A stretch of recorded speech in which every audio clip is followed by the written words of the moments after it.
They've rigged the ship with sharp spikes on both sides, all set to give pirate ships a nasty surprise.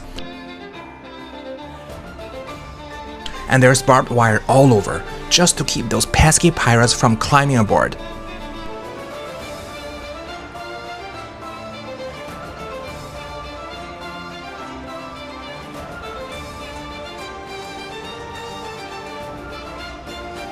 Plus, they've got mannequins dressed in real clothes mounted on both sides of the ship, ready to freak out pirates from afar who can't see the setup clearly.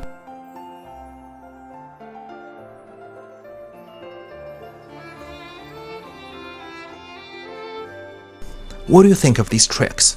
Hit me up in the comments with your clever ideas.